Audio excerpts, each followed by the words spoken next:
Hoy nos vamos al museo. Nos toca caminar un poquito, esto es dentro de la zona del bosque de Chapultepec, es una zona de museos. A mi derecha, por ejemplo, está el Museo Tamayo. Hace muchísimo calor.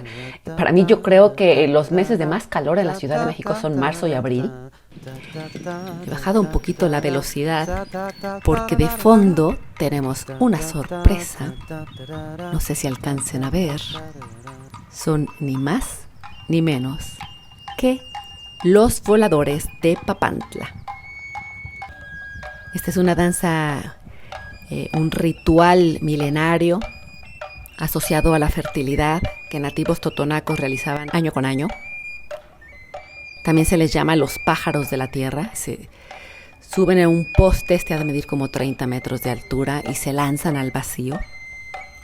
Estos voladores en particular hacen esta danza con fines de exhibición.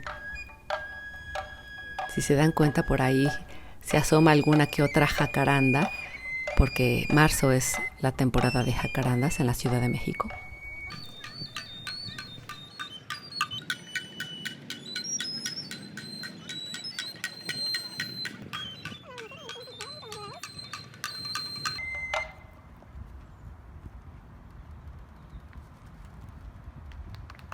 Bueno, continuamos con nuestro recorrido y helo aquí. A mis espaldas tengo el impresionante Museo Nacional de Antropología de la Ciudad de México. Este museo es uno de los museos más importantes de su tipo, o sea, de antropología. Alberga a las principales culturas prehispánicas del territorio que ahora es México.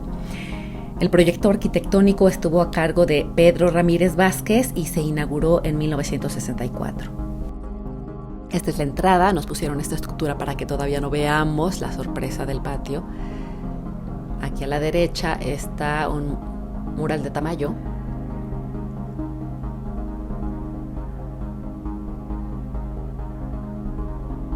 Y bueno, vamos a entrar. Y ya estamos en el patio principal. De centro es una fuente gigantesca diseñada, creada por Pedro Ramírez Vázquez, que es un hito en la arquitectura mexicana. Acuérdense que se construyó esto 63, 64. Tiene este enorme techo para proteger del sol y la lluvia a los visitantes. Está llena de acero. Fíjense en las dimensiones. Es monumental. De hecho, recuerda precisamente a las culturas mesoamericanas. Siempre tienen esta característica de monumentalidad. La fuente tiene un relieve hecha por los hermanos Chávez Morado. Tiene serpientes emplumadas, etcétera, etcétera, que narran la conquista de México.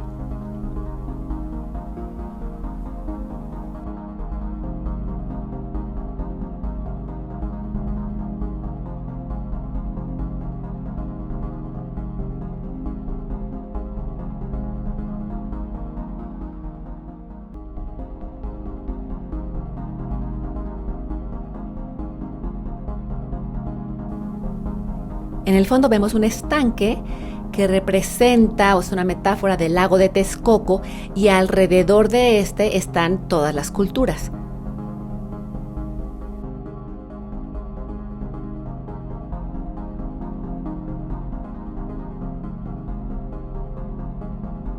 Ahora vamos a ir a la sala de las culturas del Golfo. Bueno, un museo tan grande obviamente es imposible verlo todo y visitar todas sus salas, y eso pasa con todos los museos del mundo, los grandes. Por supuesto, cuando uno va de turista, pues no hay de otra más que visitarlo en uno o pocos días, ¿no? Y si quieren, no estaría mal que pusiera después publicara unos tips, ¿no? Para cómo visitar un museo grande. Esta es la vista desde el fondo. Vean nada más esta plancha y el techo suspendido de la fuente, que tiene como 29 metros de altura. Es espectacular. Bueno, pues vamos a ir a la sala de las culturas del Golfo. Ahí se encuentra la cultura olmeca y es la primera gran civilización en Mesoamérica. De hecho, la llaman la cultura madre. Vemos aquí de primera mano una cabeza colosal de piedra, que son muy famosas de la cultura olmeca. Las culturas comprendidas en la costa del Golfo se encuentran en una zona geográfica muy rica de muchos recursos naturales, tienen muchos ecosistemas y una infinidad de animales y plantas, y por eso las representaciones de los mismos. Por ejemplo, los monos, hacían muchísimos monos, aves, reptiles, insectos, anfibios, etcétera, etcétera. Y los monos eran representaciones de alegría, aunque aquí no se ven tan alegres, por sus sonidos, también se usaban en danza. Yo lo que estoy buscando en particular son representaciones femeninas, pues estoy haciendo una indagación. Pero miren, aquí vemos un mapa del área de las culturas del Golfo.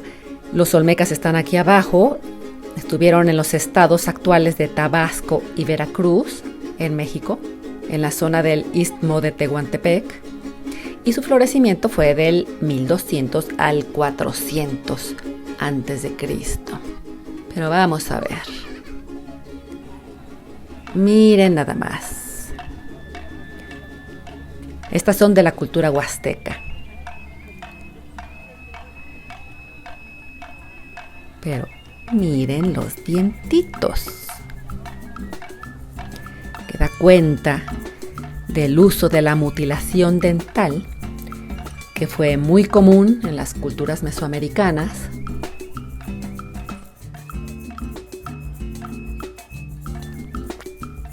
En algunos casos limaban a los dientes, pero en otros con cincel y con martillo. Imagínense el dolor.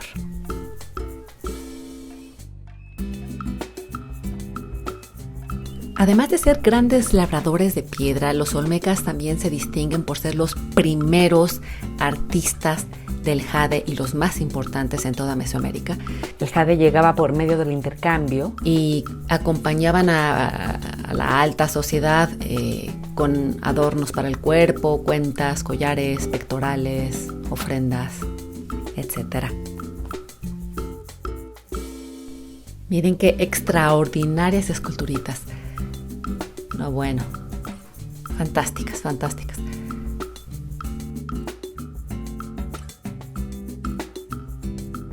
Figurillas de la venta, que son representaciones de figuras de arcilla. Algunas mujeres con adornos en la cabeza. Vemos a los ojos rasgados tan característicos. Miren, este visco, ¿ya vieron? Pues es que resulta que era una característica de belleza el que fueran viscos. Entonces a los niños desde pequeños les ponían como un hilo en la frente para que ellos se acostumbraran a ver hacia el centro y así hicieran este estrabismo, que según ellos te daba esta cualidad de vista de jaguar para ver a 180 grados, con este rango de visión de 180 grados. Y lo mismo también con la cabeza, que ellos hacían una deformación de las cabezas, les ponían una piedra en la frente. En el mundo prehispánico, el cuerpo femenino se dirige de manera fundamental a la maternidad y también como cuerpo sexual.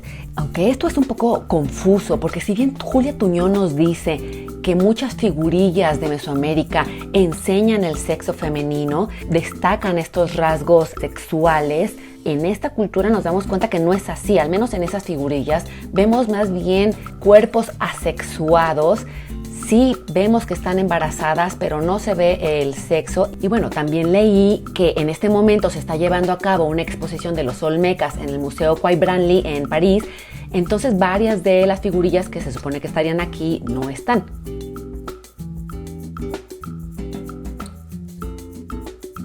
El cuerpo femenino es símbolo de la procreación.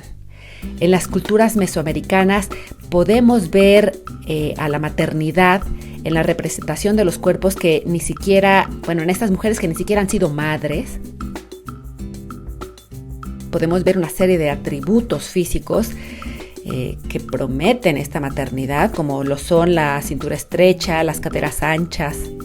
Ahora vemos algunas figuras femeninas que tienen están pintadas de negro en ciertas partes de su cuerpo con engobe negro. El engobe es la misma arcilla, pero como mucho más líquida y con óxidos colorantes. Y este negro representaba el interior de la tierra, en donde eran considerados tanto los muertos como el origen de la vida.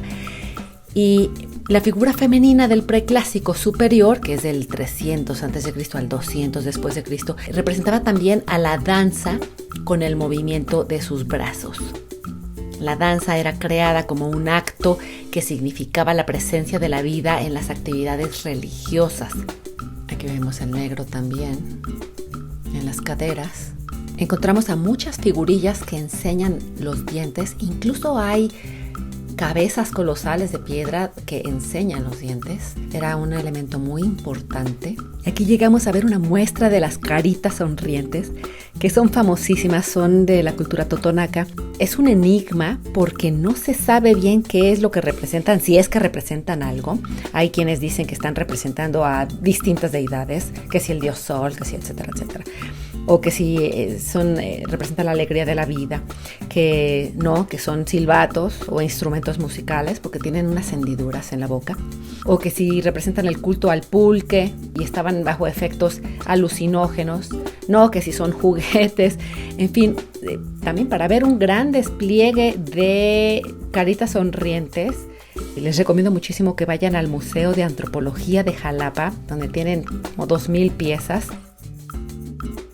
Vemos a la frente aplanada, la cara ancha, la nariz pequeña, los ojos rasgados. Son en verdad únicas en el mundo del arte y son únicas en el arte mesoamericano porque más bien el arte mesoamericano se distingue por sus representaciones sombrías, más bien a veces macabras, ¿no? Entonces el que se ponga algo feliz, algo alegre, es muy distinto. Para indagar sobre culturas pasadas, podemos recurrir a la memoria que encontramos, ya sea con la palabra oral, con la imagen visual o con la escritura. Ahora yo quise ver representaciones femeninas de la cultura olmeca porque nos pueden hablar de cuál era el rol de la mujer y cómo era considerada. Aquí podemos constatar que la maternidad, fertilidad son importantes, tanto que se representan.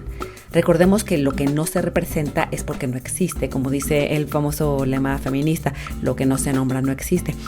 A diferencia que vemos, por ejemplo, muy pocas representaciones de mujeres embarazadas en el primer siglo del virreinato, porque llegó el cristianismo en el que la castidad era valorada. Entonces la mujer embarazada debía guardarse en su casita. Pero a pesar de que en las culturas del Golfo se vincula la maternidad con el mundo sagrado, la historiadora Julia Tuñón nos recuerda que la mujer era consciente de que era controlada y vigilada por los hombres de su grupo. Y parece que su principal rol era el de procrear. Esta fue una probadita chiquitita de una cultura enorme. Abrazos a todas, todos y todes.